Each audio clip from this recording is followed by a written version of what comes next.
Why,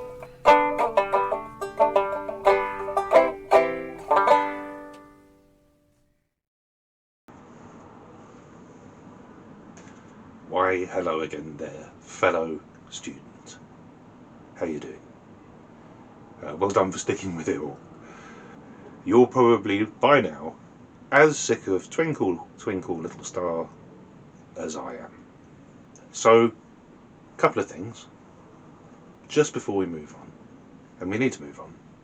There's a technique that you're going to require in order to progress with almost any other tune, and I'm going to try and explain the need for it. If you think of the Twinkle Twinkle Little Star that you've been labouring with up until now, I picked it for good reason, really, as I've probably already mentioned that if you don't read music, then you have to play by ear, and therefore you need to already know the tune. It needs to be a tune that you either already know or that you've now learnt. And also because all the melody notes conveniently fall on the strike note of your clawhammer action. So you're sort of going twink, rest, cool, rest in terms of the lyrics, but the clawhammer's going twink, rest, cool, thumb. So there's a rest both in the lyric and in the clawhammer action after the initial strike or twink. But if you think of, say, the example of any other nursery rhyme, Jack and Jill. Jack and Jill went up the hill. Well, Jack and, well, the and is on the rest note, and so there are times when the melody will require you to play a note on what is the rest note of your bum ditty.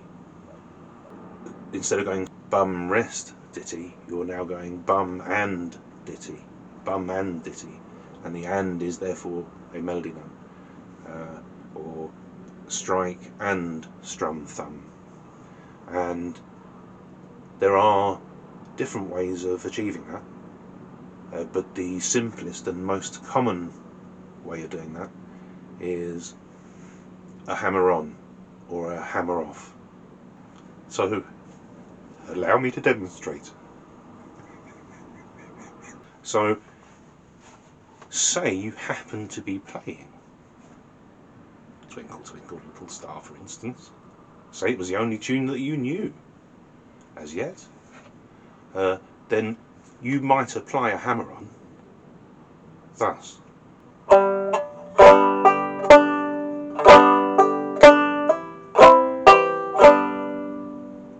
So instead of going, I didn't play it at first and then played it.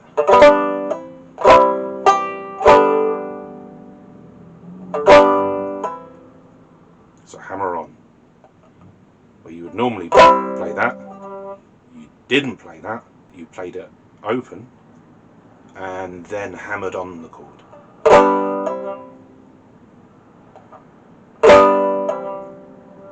Takes a bit of practice. So try that again with the song.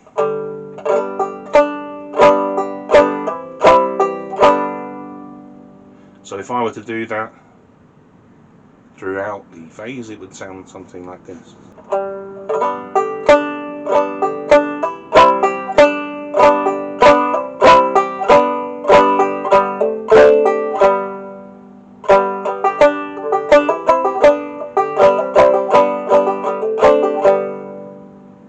And you can see already, even though that doesn't strictly follow the melody, that it's a much fuller sound, it's a much busier rhythm, and it sounds more banjo-y. So almost any tune you can apply your hammer on, and that's really all there is to it. You can practice hammering on to 2 of your 3 chords. you can't hammer on to your G chord because it's open. But you can hammer on to the other two chords, the C and D. C, D, and so on. Right, now let's have a look at hammer off.